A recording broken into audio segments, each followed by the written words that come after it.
Hello friends. आज हम लोग नया टॉपिक शुरू कर रहे हैं, दैट इज सेंट्रल फोर्सेस। अभी तक हम लोगों ने weight, normal reaction, tension, friction और सूडो फोर्स के बारे में स्टडी कर लिया है। ठीक है, सूडो फोर्स का भी डिस्कशन कंटिन्यू है। अभी आगे भी हम लोग अभी पढ़ेंगे सूडो फोर्सेस के बारे में। तो before that I like to introduce to you the concept of central forces. Central forces क्या है उसको थोड़ा समझने का कोशिश करते हैं हम लोग। ठीक है, देखिए पहले इसका डेफिनेशन देखते हैं, व्हाट इज सेंट्रल फोर्स। आपको देखिए सेंट्रल फोर्सेस के अंदर you have to study single body system, two body system. ठीक है, three body system becomes very complicated, तो वो हम लोग नहीं पढ़ते हैं। हम लोग सिंगल बॉडी सिस्टम और टू बॉडी सिस्टम स्टडी करते हैं। तो दोनों सिस्टम के लिए आपको डेफिनेशन बता रहे हैं। For a single body system, for a single body system,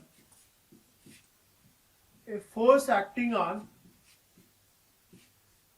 a single body, force acting on a single body is said to be central if a force acting on a single body is said to be central if it satisfies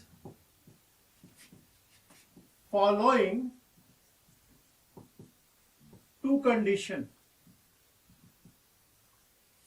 definition बोल रहा है, for a single body system a force acting on a single body is said to be central if it satisfies the following two conditions.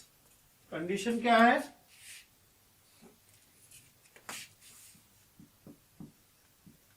Magnitude of force, magnitude of force depends only on the distance of body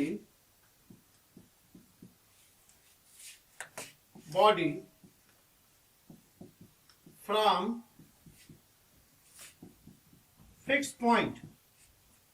Magnitude of force depends only on distance of body from fixed point। Second, the direction of force is either towards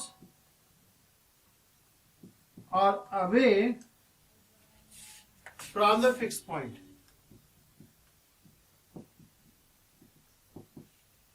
For example, suppose करो this is a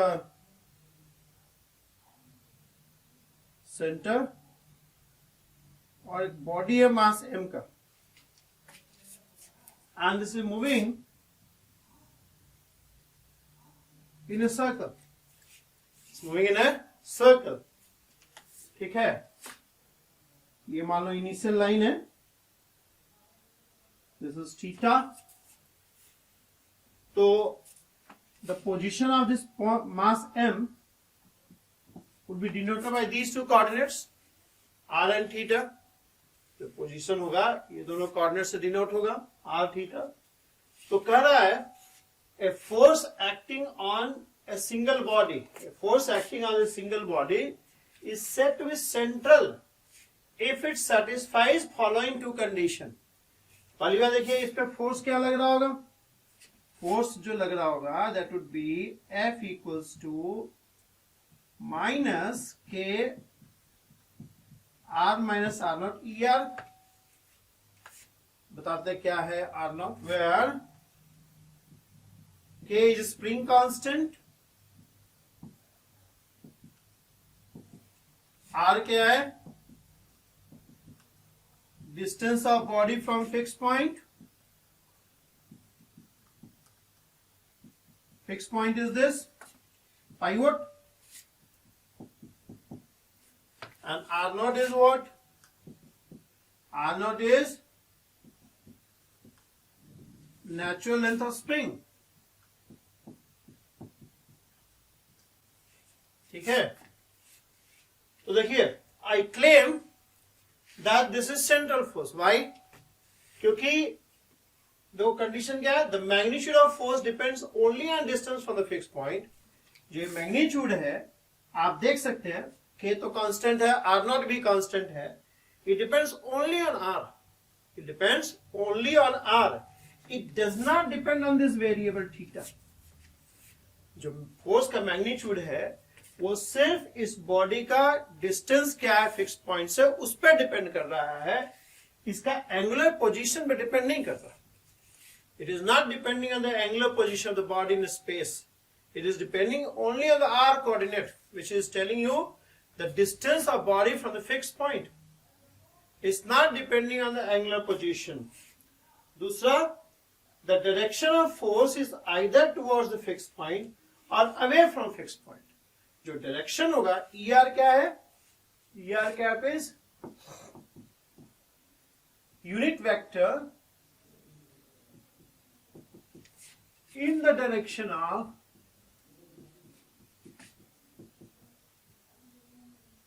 increasing r. ER जो है unit vector in direction increasing r है. ये are distance हो गया, ठीक है. और इसके इंक्रीजिंग डायरेक्शन में ये यूनिट वेक्टर है ER. यहां पे देखिए अगर स्प्रिंग स्ट्रेच होता है, अगर स्प्रिंग स्ट्रेच होता है ड्यूरिंग द मोशन, उस केस में r is greater than r naught. ये पॉजिटिव होगा.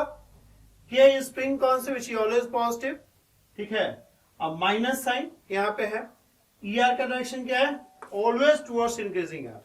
माइनस साइन यहां पे है, यानी जो फोर्स होगा वो इस डायरेक्शन में लगता है, towards the fix point, towards the fix point, ठीक है. और अगर ये स्प्रिंग कंप्रेस होता है, अगर मान लो इलिप्टिकल मोशन है या तो सर्कुलर मोशन दिया हुआ, अगर इलिप्टिकल मोशन है तो इलिप्टिकल मोशन में कहीं कहीं कंप्रेस भी होगा.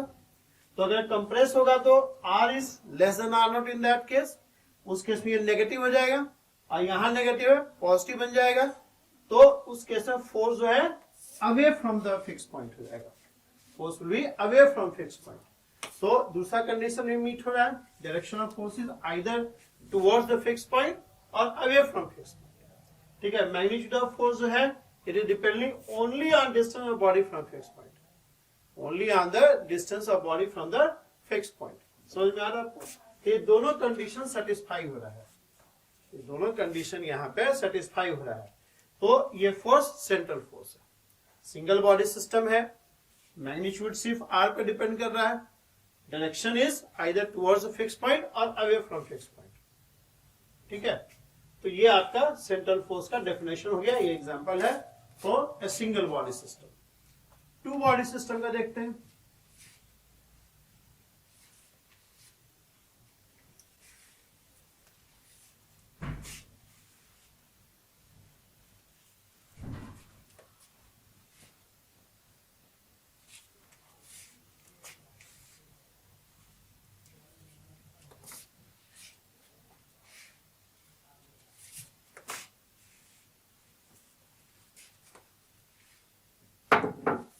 देखिए, for a two body system,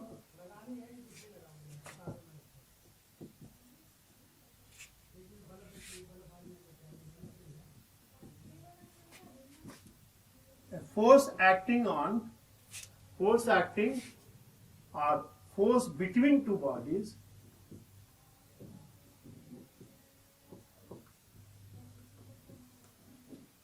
is said to be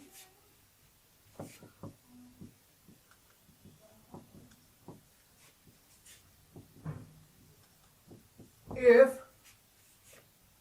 force acting between two body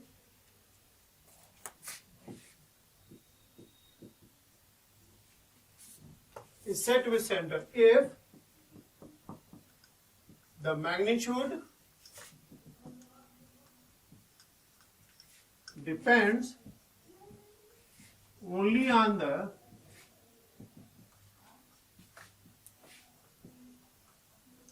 distance between two bodies, B the direction lies along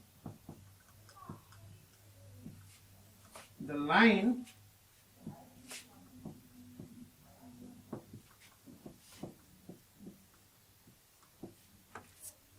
joining two bodies. ठीक है? The magnitude depends only on distance between two bodies. The direction lies along the line joining. जैसे मान लो ये M1 या उसको अर्थ और moon, दो system.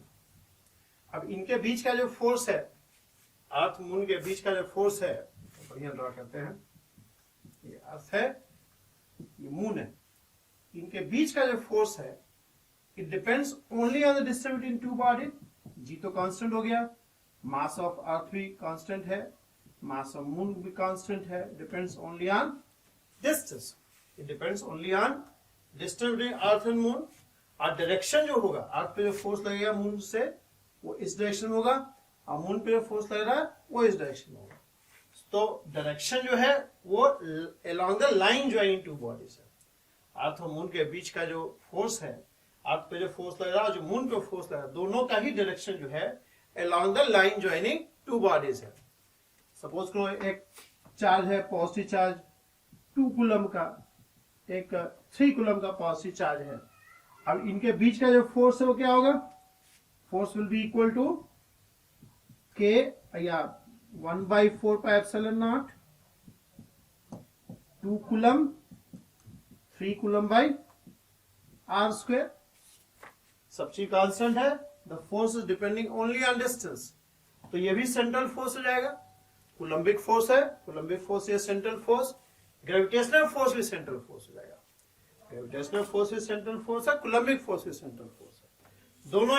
दोनों का ही जो मैग्नीट्यूड है वो आर पे डिपेंड करता है सिर्फ, और direction is along the line joining two body. तो ये दो बड़े इंपॉर्टेंट फोर्स नेचर के जो है वो सेंट्रल फोर्स है, और इसी वजह से ये टॉपिक बहुत ही इंपॉर्टेंट हो जाता है। और भी सेंट्रल फोर्स है, पर ये दो काफी इंपॉर्टेंट फोर्सेज हैं जो सेंट्रल फोर्स के कैटेगरी में आता है, और इसको हम लोग इसलिए टॉपिक काफी इंपॉर्टेंट हो जाता है। ठीक है, तो ये डेफिनेशन है सेंट्रल फोर्स का। आगे और भी इसका बारे में डिस्कस करेंगे। ठीक है।